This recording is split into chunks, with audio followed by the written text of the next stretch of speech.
So I want to begin with a photograph I took in September 2023 at the home of Gerda Lerner's son in upstate New York. The image is imperfect.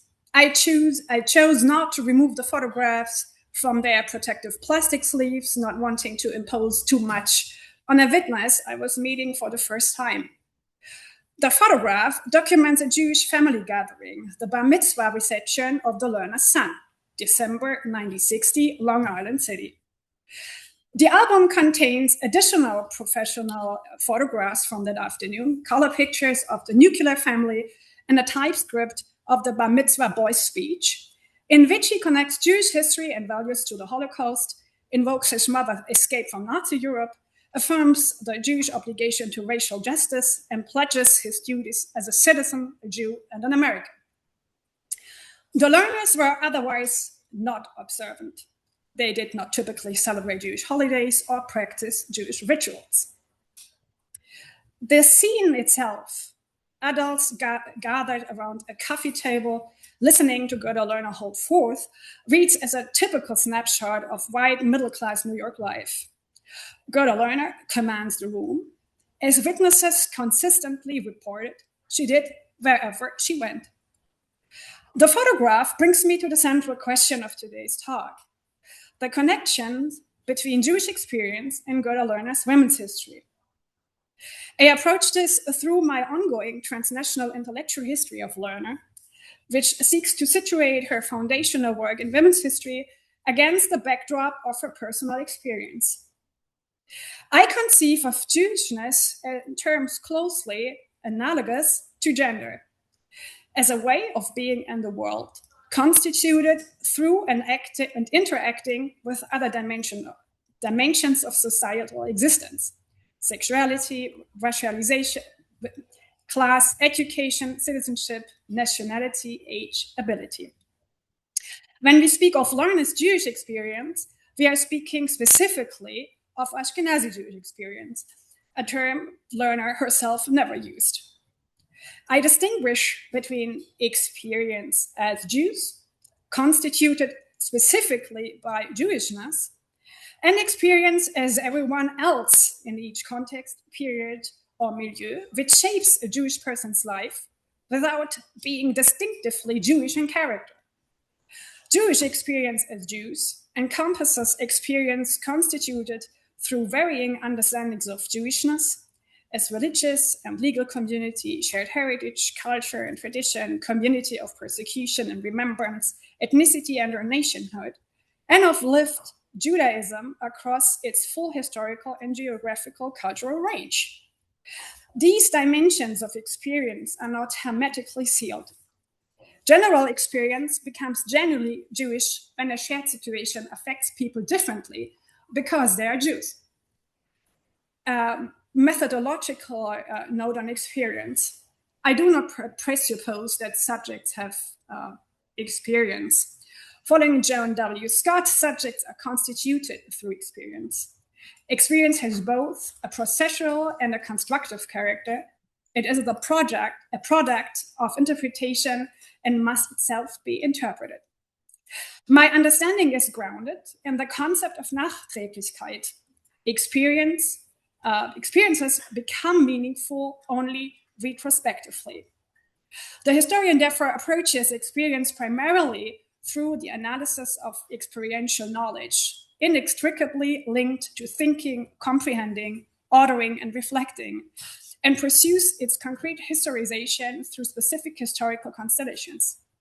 Jewish experience cannot be presupposed, it is the object of investigation. Although Lerner did not use the term catastrophe conceptually, I use it in my title to encompass three interconnected dimensions. The first is the Holocaust, catastrophe being the literal translation of Shoah, along with Nazi persecution, forced migration, statelessness, and exile, extended by Lerner to the wider humanitarian disasters of World War II, including Hiroshima and Nagasaki. The second is the shock experienced by international communists following the revelations of Stalinist crimes and mass violence. The third is the Second Red Scare of the 1940s and 50s, which devastated the American left, destroyed like feminist organizations such as the Congress of American Women that Lerner had helped build, and erased significant parts of our own history. Like many leftist activists, she destroyed personal documents to protect herself and others. This suppression of progressive politics constrained not only the alternative political visions, but Lerner's own possibilities. The NAACP, for instance, declined to use the documentary she had co-produced on the prayer pilgrimage for freedom in 1957, 1958, largely in her own assessment because it had been made by individuals associated with the Communist Party. At this juncture, Lerner returned to school. Convinced she had failed to do justice to Sarah and Angelina Grimke, two Southern women who became anti-slavery agents in the North and pioneers for women's rights, in her fictionalized manuscript, she transformed her lifelong commitment to women's causes into a scholarly dedication to women's history. It would become the culminating project of her life, infused with the highest hopes for women's emancipation and for humankind more broadly. Whenever someone introduced her as a founding figure of women's studies, she would correct them. She was a proponent of women's history, and she never tired of advocating for its necessity and relevance.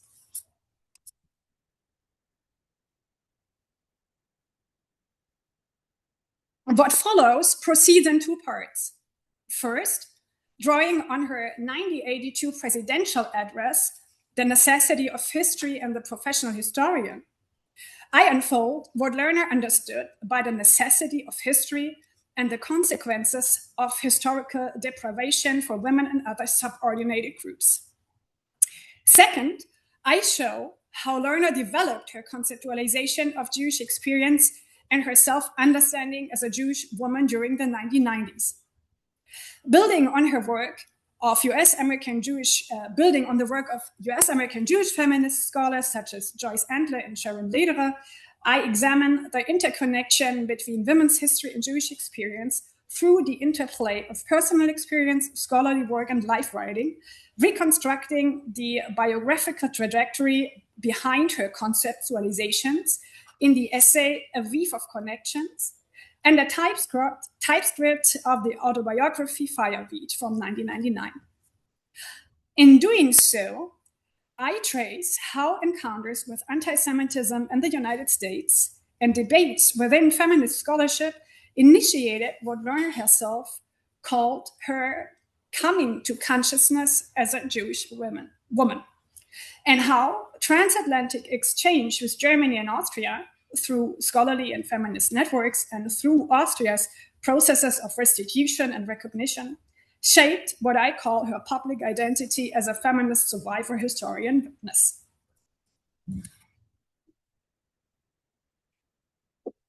First part.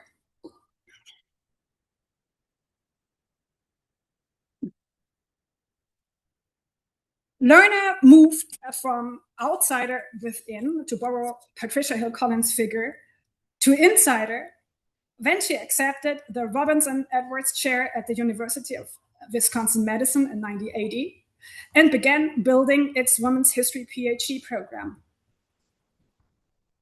In 1982, she became only the second woman ever elected president of the American Historical Association.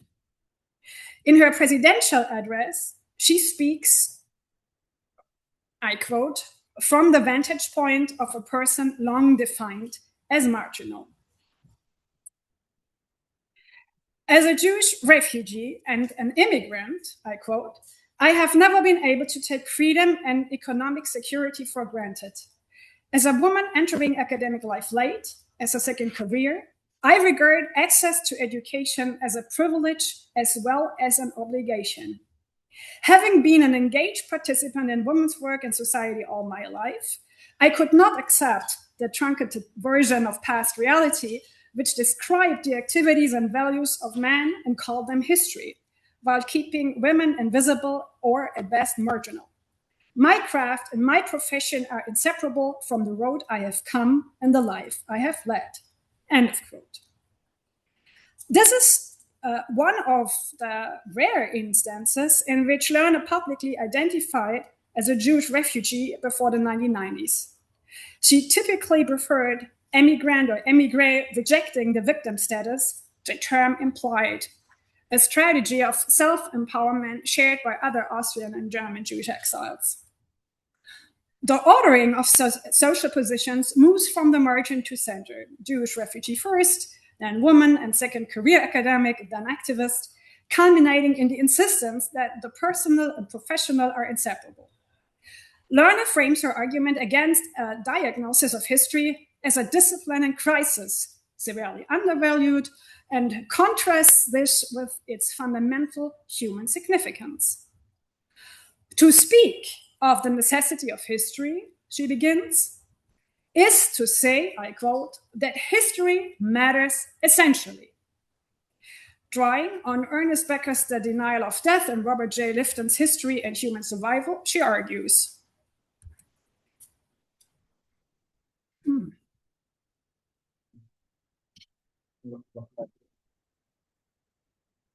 no, it's disappeared. So go back to the quote. Human beings, like animals, propagate, preserve themselves and their young, seek shelter, and store food. We invent tools, alter the environment. Okay, it's gone. We invent tools, alter the environment, communicate with one another by means of symbols, and speculate about our mortality. Once that level of social consciousness has been reached, we become concerned with immortality. The desire of men and women to survive their own death has been the single most important force compelling them to preserve and record the past. History is the means whereby we assert the continuity of human life. Its creation is one of the earliest humanizing activities of Homo sapiens. But history is more than collective memory.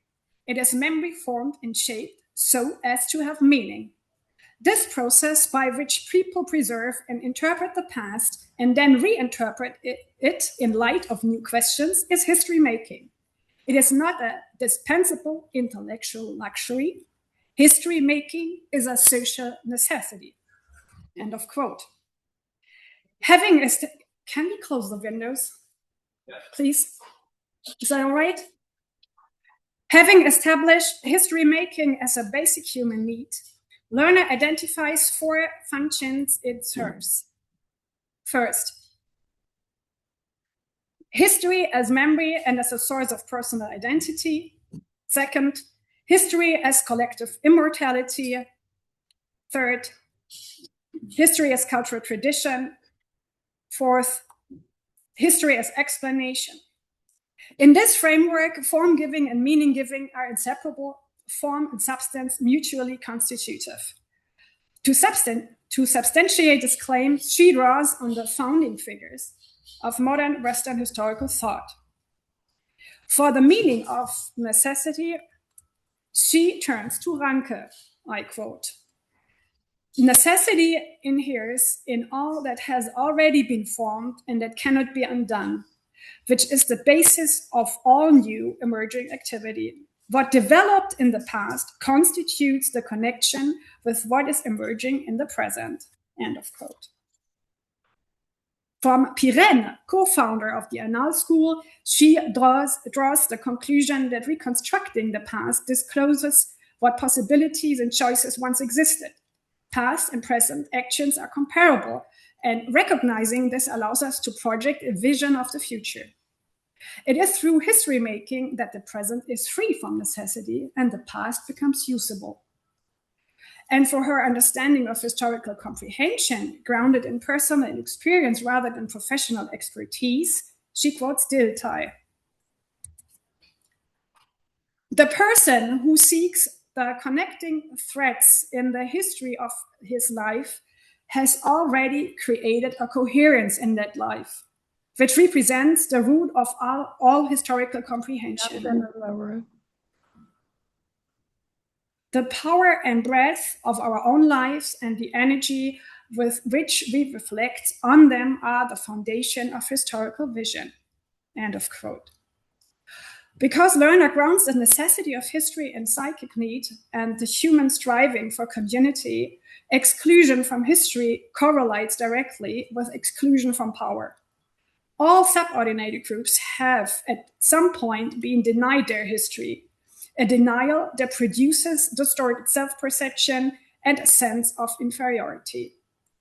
In reclaiming the past, such groups ultimately revise hegemonic history. Women constituted a distinct case, not a minority, but approximately half of humanity, whose solidarities were nevertheless fractured along the lines of class, race, and religion.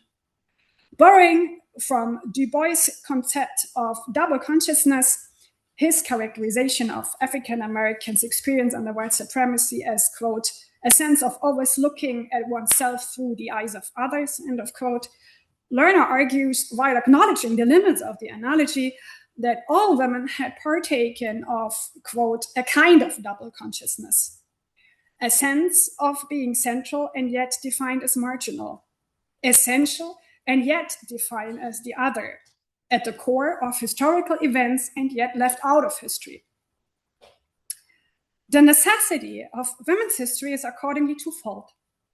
The case of women exemplifies the necessity of history as such, while the further development of women's history lays the groundwork for a new synthesis. Quote, women's history is a tool for allowing us to see the past whole and entire, end of quote.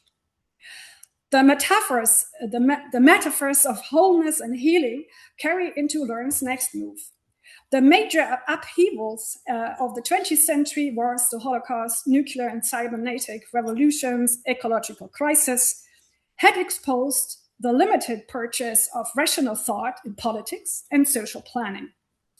Building on Freud's insight that the suppressed and unconsciously distorted past exerts a coercive force over present behavior, Lerner argues that healing occurs through bringing past events to awareness and reinterpreting them in light of a better understanding derived from present circumstances. Next quote. This process is akin to the work of the historian in reinterpreting past events in light of present questions. The denied past of the group, as well as of the individual, continues to affect the present and to limit the future.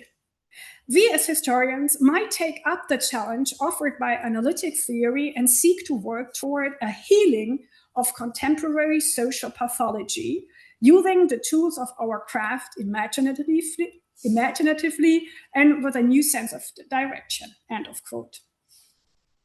Lerner closes with a definition of the historian as translator of the past in the service of present meaning making. People with special skills who translate to others the meaning of the lives and struggles of their ancestors so that they may see meaning in their own lives.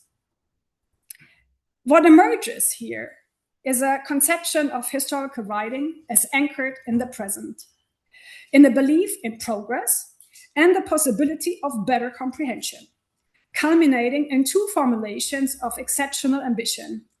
History writing is healing, akin to psychoanalytic psychotherapy, and women's history as a means of restoring the past whole and entire.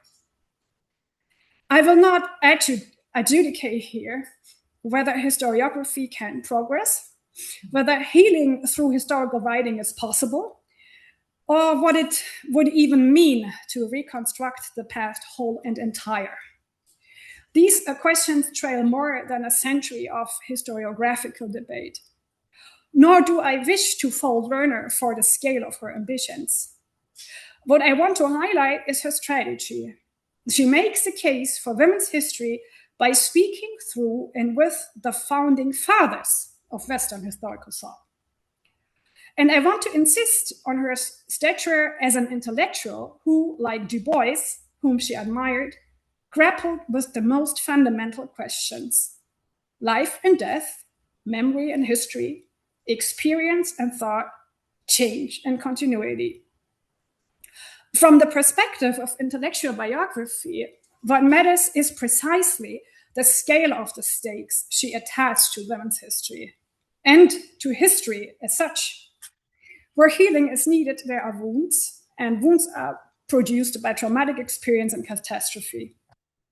Taking seriously Lerner's own Descartes insistence that the search for coherence in one's own life is the foundation of one's historical vision, and her conviction that the biographical and intellectual are inseparably linked, I now turn to the question of Jewish experience.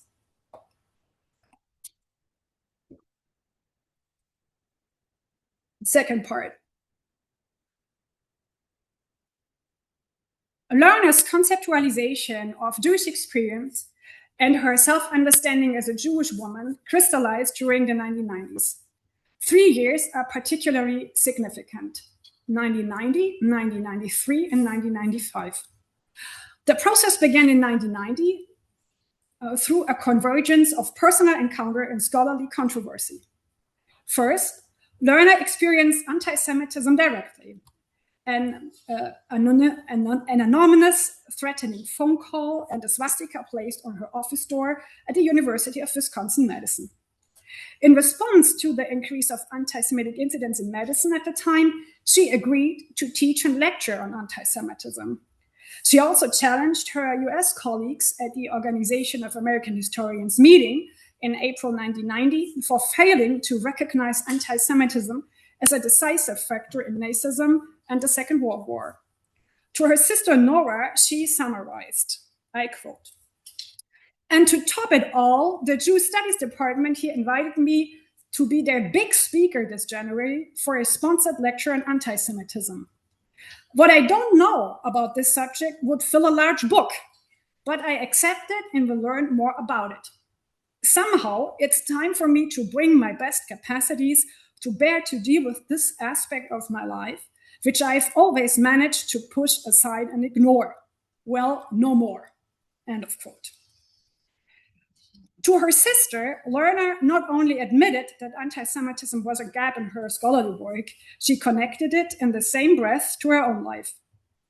Simultaneously, her own work came under criticism. Jewish feminist scholars, most prominently Susanna Heschel, accused Lerner of anti-Judaism in The Creation of Patriarchy for attributing the origins of patriarchal thought to the Hebrew Bible. Do I have? Yeah. In her article, Anti-Judaism in Christian Feminist Theology, Heschel wrote, I quote, "In describing the contrast between ancient goddess religion and what characterizes the religion of the Hebrew Bible, Gerda Lerner writes, quote unquote, no matter how degraded and commodified the reproductive and sexual power of women was in real life, their essential equality could not be banished from thought and feeling as long as the goddesses lived and were believed to rule human life," end of quote. With the advent of Israelite religion, she continues, a dramatic change takes place. This, quote unquote, "this new order under the all-powerful God proclaimed to Hebrews and to all those who took the Bible as their moral and religious guide that women cannot speak to God," end of quote unquote. The exchange unfolded in Tikkun, the progressive Jewish magazine whose title invoked Tikkun Olam, healing or repairing the world, as the cornerstone of its social justice Judaism, between two divergent feminist self-understandings. Lerner as a non-observant Jewish feminist, Heschel as one for whom Judaism was central and is central to both life and thought. Accused of anti-Judaism by a feminist scholar of the next generation, Lerner countered by foregrounding her lived experience. She was, I quote, "a Jew, a feminist, and a refugee from Hitler and the Holocaust, and, I quote, an active fighter against anti-Semitism, racism, and sexism her whole adult life," end of quote. Lerner's awareness of anti-Black racism dated to her early years as an emigre in the 1940s. Her advocacy for racial justice had begun with mixed housing and integrated education initiatives in the 1940s, 50s, leading to involvement in the early civil rights movement, the foundation for her groundbreaking anthology, Black Women in White America. What her papers reveal no evidence of, however, is any activism specifically targeting anti-Semitism prior to 1990. This is unsurprising. Anti-Black racism and white supremacy were the most pressing issues in the United States, as both Lerner and Heschel would have agreed. Lerner was furious at being grouped with, I quote, a clutch of Christian feminist theologians, and felt, quote, castigated as a Christian feminist anti-Semite based on 2 sentences. She did not engage with the substance of Heschel's argument, nor did she reckon with the broader scope of its critique, the reproduction of an anti-Judaic dichotomy between an Old Testament God of wrath and a New Testament God of love, extending well beyond Christian feminist theology into non-theological feminist circles. Heschel, then an assistant professor, already prominent through her landmark edited volume on being a Jewish feminist, clarified that she had not accused Lerner of anti-Semitism, but stood by her criticism of Lerner's depiction of ancient Israelite religion. I quote, "I have frequently been told," Heschel stated, "in the United States and in West Germany, that by pointing out anti-Judaism in feminist writings, I am undermining feminism, and that criticism should be voiced privately, not in print. That is a powerful and frightening way to silence dissent." End of quote. The exchange also reveals an asymmetry of experience. Heschel had sharpened her critique through direct encounters with anti-Semitism and anti-Judaism in feminist circles in both the contemporary United States and Germany, while Lerner had, as she admitted, pushed the topic aside. A deflection that likely bore traces of her own exposure to Nazi anti-Semitism and its consequences. Although Lerner did not publicly address these critiques further, they probably prompted her to enroll in a course on Judaism in 1992, 1993, and to search for sources on Jewish women for the creation of feminist consciousness, which she was working on at the time. As she wrote to Nora, the critique, quote, "made me question why I had remained so long ignorant of the history of Jewish women," end of quote. While these developments unfolded primarily within a US-American context, from 1993 onward, Lerner's coming to consciousness as a Jewish woman became transatlantic, shaped by sustained confrontation with Germany and Austria. In 1993, the year the United States Holocaust Memorial Museum opened in Washington, D.C., Lerner traveled to Germany for the first time. The occasion was academic feminist exchange and the translations of Lerner's The Creation of Patriarchy, translated into German in 1991, and The Creation of Feminist Consciousness, 1993. Her publisher arranged a lecture tour, and sociologists from Dartmouth, Essen, and Bielefeld invited her as a visiting scholar to their research training group on gender relations and social change. As with her first public professional appearance in Vienna in 1984, it was the prospect of feminist exchange with German women not directly implicated in Nazism that drew her back to the German-speaking world. Like many Jewish refugees and Holocaust survivors, Lerner had long avoided German. As the language of the perpetrators, she reclaimed it through editing the translations of her work. She combined the Germany visit with a trip with her sister Nora. After meeting in Southwest France, they retraced the route of the Cathars and visited the memorial sites of the former internment camp at Graz, where their mother, Ilona Kronstein, had been interned in 1940, alongside Hannah Arendt and Lisa Fitko, the anti-fascists who helped Walter Benjamin across the Pyrenees, and a cousin of her mother, with whom Lerner had re-established contact after she had learned about her whereabouts at the Women's Historians Conference in Vienna in 1984. As I show in my recent article, Gerda Lerner, Jewish Refugee Knowledge in Post-Unification Germany, this journey confronted Lerner with the pitfalls of European memory culture and its effects, and included her own re-traumatization. She returned with a heightened consciousness as a Jewish survivor and published an essay on her experience called In the Footsteps of the Cathars, later included in Why History Matters. By 1995, Lerner had publicly assumed the role of Jewish survivor of Nazi persecution, exemplified by her participation in a panel on Holocaust and exile with George Mossy at the United States Holocaust Memorial Museum, where she stated, I quote, "But there is a sense in which I am a Holocaust victim, even though I did not die. I was supposed to die together with all the others, and I'm here only because of luck and because of my father's lifelong tendency always to be prepared for the worst. The fact of being a person designated for death marks you forever," end of quote. This typescript is the only paper trace I'm aware of documenting Lerner's explicit self-definition as a Holocaust victim. It shows how she adapted the category's expanded mid-1990s definition, one that encompassed Jews who fled the European continent during Nazism and survived despite having been designated for death, permanently marked by that fact.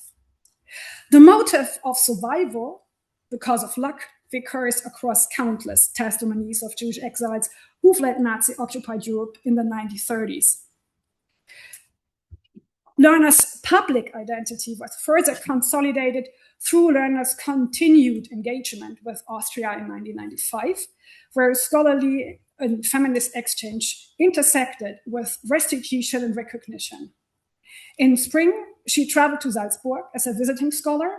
In autumn, she returned to Vienna to receive the Austrian State Prize for Women's History of the Labor Movement, named after Käthe Leichter, the Viennese Jewish social democrat, sociologist, feminist, and resistance fighter murdered by the Nazis in 1942. In her festive lecture, she draws on personal memory, reconstructing her not yet 18-year-old self as an omniscient narrator. On March 12, 1938, as swastika flags flew, I quote, "I knew it was the end for me, for us Jews, for democracy, and a free Austria," end of quote. While the collapse of Austrian democracy was foreseeable by that date, the full extent of the Nazis' genocidal program was barely imaginable at the time. And the quote may nonetheless echo the shock of the massive anti-Semitic violence that erupted in Vienna in those March days, month before the November pogroms. A further dimension of this consolidation was restitution. In October 1995, Lerner learned of the Austrian National Fund for Victims of National Socialism and initiated an application, receiving two payments of 70,000 österreichische Schilling. The fund mattered in two ways. It enabled Gerda and her sister to travel together annually to Europe, and the application process required Lerner to reconstruct the events of 1938 in detail, a process that both corresponded to and intensified her autobiographical work on Feuerweed and her research into Vienna and the Nazism. A further Austrian honor prompted Lerner to address healing publicly in relation to her own life, the wounds of the past, and her reconciliation with the country she had shaped and expelled her. Receiving the Austrian Cross of Honor for Science in our first class at a ceremony at the University of Wisconsin-Madison, attended by the Vice Austrian Consul General, she thanked the, quote, Austrian government, which does not deny the dark aspects of the past and which has taken responsibility for reconciliation and healing, end of quote, connecting the honor to her father, a former medical officer in the Imperial Royal Army and proud Austrian patriot. Closing in German and invoking the cultural canon of Vienna's Jewish Bildungsbürgertum, she thanked the Vice Consul and his government, quote, for helping me heal the wounds of the past and reconnect with Austria, the country of my origins, which raised me in the cultural tradition of Johann Nestroy, Franz Kafka, Arthur Schnitzler, and Karl Kraus, That Lerner genuinely believed in a new reconciled Austria is borne out by later radio interviews and by letters written in German to her sister from Austria in 1997, in which she distinguished between the past, which she had not reconciled herself, and the present, which she had. Against this background, and as part of her newly consolidated public identity as a Jewish feminist survivor, historian, witness, Lerner conceptualized her essay collection, Why History Matters, explicitly echoing Cornel West's landmark Race Matters from 1993. In the autobiographical essay, A Weaver of Connections, she reconstructs the relationship between her Jewishness and her engagement with women's history as a causal one. I quote, I have frequently been asked, Lerner begins, how has your being Jewish influenced your work in women's history? The simplest way I can answer this question is I am a historian because of my Jewish experience. With the covenant story in the book of Genesis, Jews invented teleological history, the concept that the God-given purpose of existence is the fulfillment of a distant goal defined in the covenant.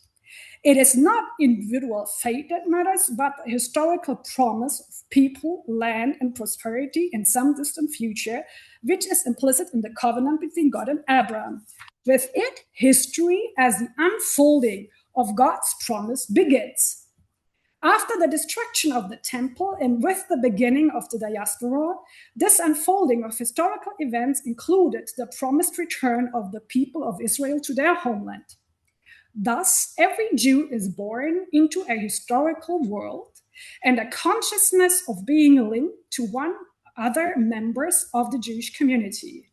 How to define that collectivity becomes a crucial and disturbing question. End of quote. Drawing on central motives of Jewish religious thought, Lerner links their diasporic life, the destruction of the temple, historical continuity, and collective memory as constitutive features of Jewish historical consciousness. A way of being in the world that embeds the individual in a transgenerational community whose identity is historically constituted and teleologically oriented. These reflections may also echo her idiosyncratic engagement with the Jewish studies courses she had taken. The essay reconstructs the three dimensions of Lerner's coming to consciousness as a Jewish woman, two of them rooted in experiences of exclusion in Vienna. The first is exclusion within the Jewish community, memories of women's marginalization in her synagogue in the early 1930s. Interpreting Jewish observance as discriminatory, she ceased to be observant and refused her bat mitzvah, a moment she reconstructs as the origin of her political consciousness. The second is exclusion from the surrounding society. That inner Jewish experience of gendered exclusion took place within a Christonormative and anti-Semitic environment. Together, these two dimensions constitute what the essay calls a double experience that became imprinted on her, leading to the pointed question, I quote, what is left to a Jew who refuses the religious community, anti-Semitism, and history, end of quote. The third dimension connects women's history to Jewish experience through the rupture of the Holocaust and the survivor's obligation to memory. Quote, or not. After the Holocaust, history for me was no longer something outside myself, which I needed to comprehend and use to illuminate my own life and times. Those of us who survived carried a charge to keep memory alive in order to resist the total destructions of our people. History had become an obligation. The following passage collapses Jewish history into an unbroken continuum of violence. Jewish history, she writes, is, quote, a history of one Holocaust after another with short intervals of peaceful assimilation or acculturation, end of quote. To be a Jew means living from pogrom to pogrom, always looking over one's shoulder, bags packed. The Shoah appears here as one instance of a recurring pattern rather than a fundamental rupture. Here, living in history comes to resemble living without history, a cyclical condition of endless traumatic repetition that exemplifies what historians have called the lachrymose conception of Jewish history. In the 1999 typescript of Fire, Lerner returns to the Bat Mitzvah episode. Her refusal, she now writes, was her true coming of age. She read herself out of a family tradition that felt empty, found no community among peers or co-religionists, and was left wondering whether she would ever find one. This negative Bat Mitzvah is embedded in memories of omnipresent anti-Semitism. Anti-Semitism, I quote, was all around us. It was an accepted part of life so that one could not really imagine a world without it. It seemed to me that our synagogue was held together more by fear of anti-Semitism than by anything else. We had to stick together because they hated us. We had to stick together because we were surrounded by enemies. We had to be good to show our enemies that Jews were good. We had to show we were proud of our faith. End of quote. Yet the episode closes not with an anti-Semitism, but with a self-definition independent of it. I quote, I have not been an observant Jew since, and I have ever since been agnostic. Anti-Semitic experiences and the Holocaust and persecution have not made me change my mind. I consider myself a Jew belonging to the Jewish community, the Jewish tradition, sharing a common fate. I do not believe that fate is inextricably linked with religion, end of quote.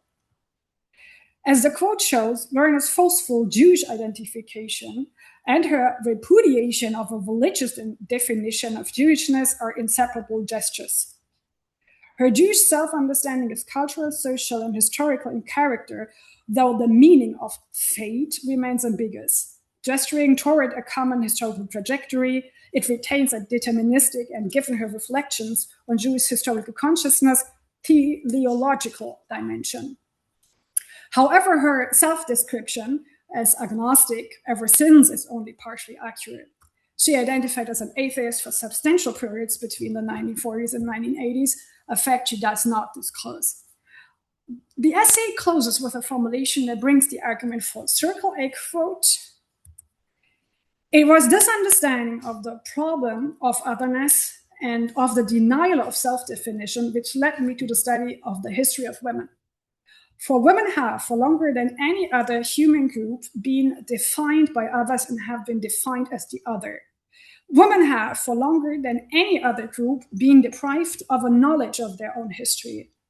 I have, for the past 35 years, tried to comprehend analytically what I experienced and learned as a prototypical outsider, a woman, a Jew, an exile, end of quote. Intersectional Jewish experience, commitment to women's history, and scholarly practice converge here in a single self-understanding, the outsider who made otherness the foundation of a new historical science. I have some final reflections, 6 points. First point. In this talk, I have argued that Lerner was not merely a historian, but a historical theorist. To make her case for women's history, she grounded her conceptualization of the field on classical Western historical thought. Second, for Lerner, history is not an intellectual luxury, but a social necessity.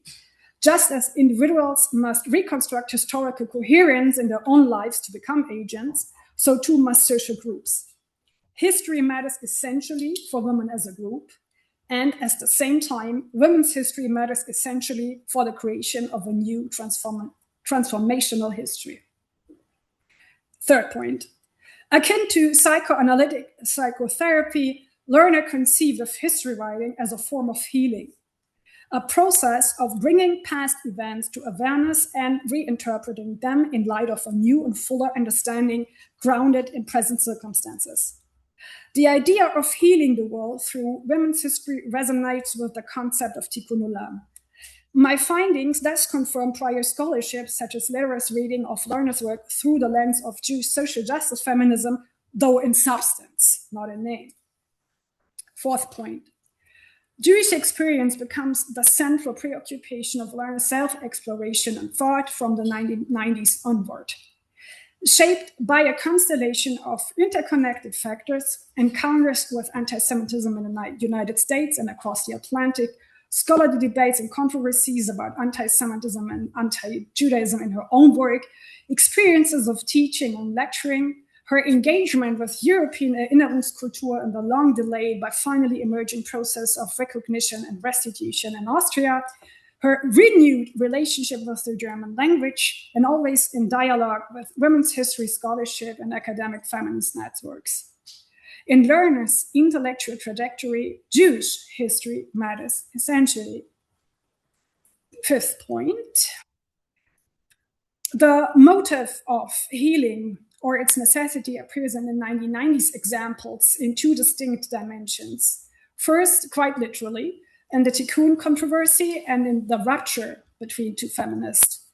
Second, in terms of Lerner's reconciliation with the past and her reconnection with Viennese culture as embodied in the canon of Viennese Bildungsbürgertum. Notably absent from this imagined homecoming are mothers and female authors. The country to which she returns is in every sense a fatherland.